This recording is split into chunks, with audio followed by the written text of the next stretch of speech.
YouTubers और नेता इसे एक बड़े मुद्दे की तरह दिखा रहे हैं। हम एक ऐसा उदाहरण देखने जा रहे हैं जिसकी आपने शायद उम्मीद भी न की हो। राष्ट्रीय मीडिया के कुछ लोग भी इसे समझ चुके हैं। उन्होंने महाराष्ट्र के चुनाव को अमेरिकी चुनाव के समान बताया। कुछ नेता अपनी हार को छुपाने के लिए इसे हथियार के रूप में इस्तेमाल कर रहे हैं।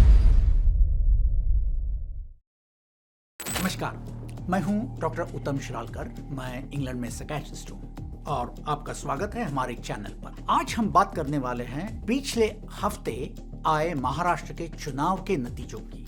कई लोग सोचते हैं कि इस चुनाव नतीजों का राष्ट्रीय स्तर पर प्रभाव पड़ेगा। इन चुनाव परिणामों की जटिलता इतनी है कि कई लोग अब भी उस परिणामों का अर्थ निकालने की कोशिश कर रहे हैं। लेकिन उस चुनाव नतीजों को समझने के लिए हम एक ऐसा उदाहरण देखने जा रहे हैं जिसकी आपने शायद उम्मीद भी न की हो। वो उदाहरण है अमेरिका में ट्रंप की जीत का। अब आप सोच रहे होंगे कि एक भारतीय राज्य के चुनाव को अमेरिकी चुनाव से क्या लेना देना। असल में बात यह है कि ये तुलना सिर्फ दिलचस्प नहीं बल्कि बेहद सटीक और तार्किक है। तो शुरुआत करते हैं एलन मस्क के एक ट्वीट की। हाल ही में मस्क ने कैलिफोर्निया के चुनाव की तुलना भारत के चुनाव से की। उन्होंने कहा कि भारत में 64 करोड़ वोट्स एक दिन में गिनाए गए, जबकि कैलिफोर्निया जहां मतदाता बहुत कम है वहां के वोट गिनने में हफ्तों लग गए। वैसा ही कुछ महाराष्ट्र के एक नेता जितेंद्र आव्हाड ने भी कहा। उन्होंने महाराष्ट्र के चुनाव को अमेरिकी चुनाव के समान बताया। इसका मतलब ये है कि दोनों चुनाव में कुछ तो समानताएं हैं और ये समानताएं इतनी अहम है कि अगर हम इन्हें नहीं समझ सकेंगे तो महाराष्ट्र के नतीजों को भी ठीक तरह से समझ पाना मुश्किल होगा। तो देखते हैं इन दोनों में समानता क्या है। पहली समानता, दोनों चुनावों में नतीजे अटकलों के बिल्कुल उल्टे थे। महाराष्ट्र चुनाव से पहले मीडिया ने उसको करीबी मुकाबला, कांटे की टक्कर ऐसे बता दिया था। ऐसा भी अमेरिका में भी हुआ, जहां मीडिया ने कहा कि ट्रंप हार भी सकते हैं, लेकिन परिणाम आने पर दोनों देशों में विजेताओं ने भारी अंतर से जीत हासिल की। दूसरी समानता, राजनैतिक विचारधारा। महाराष्ट्र की महायुति की तुलना अमेरिका की रिपब्लिकन पार्टी से की जा सकती। दोनों ही कंजर्वेटिव या दाहिने विचारधारा या राइट विंग वाली पार्टियां कह सकते हैं। वहीं महाराष्ट्र की महाविकास आघाड़ी को अमेरिका की डेमोक्रेटिक पार्टी से तुलना की जा सकती है, जिसको लिबरल या वामपंथी या लेफ्ट विंग माना जा सकता है। एक बात मैं यही साफ करना चाहता हूँ, ये जो राइट विंग, लेफ्ट विंग, ये शब्द मैंने जो इस्तेमाल किए हैं ये सिर्फ इसलिए किए हैं कि ये प्रचलित भाषा है, ना कि ये मेरी कैटेगरीज या मेरे नामकरण है। तो दोनों ही देशों में इन वामपंथी या लेफ्ट विंग या उदार मतवादी पार्टियों की करारी हार हो, तो ये दूसरी समानता है। तीसरी समानता यह है कि हार के बाद की प्रतिक्रियाएं। जाहिर है कि चुनावी हार किसी को अच्छी नहीं लगती, लेकिन हार के बाद जो प्रतिक्रियाएं आई काफी असामान्य, चौंकाने वाली। अमेरिका में डेमोक्रेटिक पार्टी के समर्थकों के कुछ महिलाओं ने सिर मुंडवा ली। टीवी एंकरों ने बहुत भद्दी, अनुचित बातें कही। महाराष्ट्र में महाविकास आघाड़ी के कई समर्थकों ने ऐसा कहा कि ये परिणाम स्वीकार नहीं है। वहीं कुछ लोगों ने नतीजों का विरोध करना शुरू कर दिया।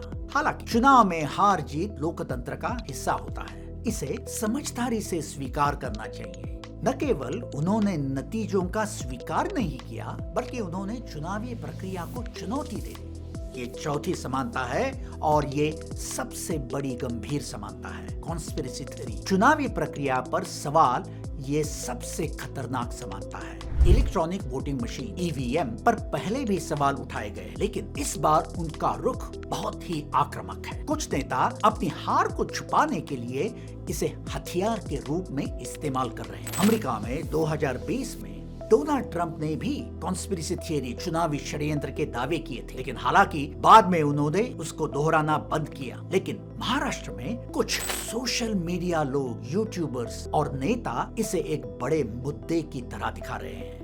ऐसे षड्यंत्र सिद्धांत या कॉन्स्पिरेसी थियरी से लोगों का ध्यान असली मुद्दों को भटका रहे हैं। वे अपनी जिम्मेदारी से बचते हैं, लेकिन हमें इसका ध्यान रखना होगा कि ऐसी झूठी खबरें लंबे समय तक राजनीति को नुकसान पहुंचा सकती है। अगर अमेरिकी राजनीति से कुछ सीखना है तो वो ये है कि चुनावी प्रक्रिया पर सवाल उठाकर विपक्ष खुद का नुकसान करता है। महाराष्ट्र के कुछ नेता और राष्ट्रीय मीडिया के कुछ लोग भी इसे समझ चुके हैं। और इसके बारे में खुलकर बोल रहे हैं। ईवीएम को लेकर उन्होंने प्रश्न उठाया।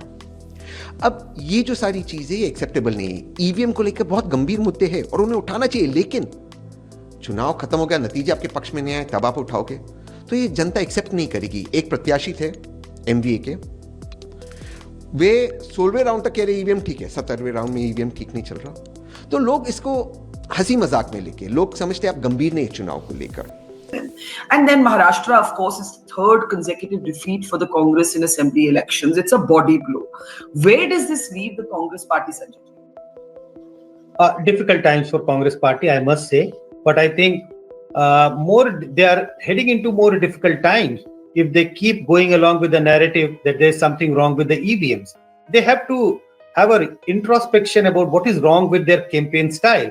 What is the campaign which they are leading, which is not connecting to the people? Where is the miss between their messaging and people not receiving the right message if they think that they are sending out the right message? But if they keep blaming the EVM, I don't think this is going to do any good for the Congress. तो अंत में मैं यही कहना चाहता हूँ कि America और महाराष्ट्र के चुनाव में समानताएं सिर्फ संयोग नहीं, दोनों जगह लोगों की सोच, भावनाएं, मीडिया की चालाकी, गलतियां और मनोवैज्ञानिक चालें खेल में थी। इस वीडियो का यही संदेश है कि चुनाव परिणामों को समझने के लिए गहराई में जाना जरूरी है। हम अगली वीडियो में इन चुनावों की मनोवैज्ञानिक और सामाजिक परतों को खोलेंगे।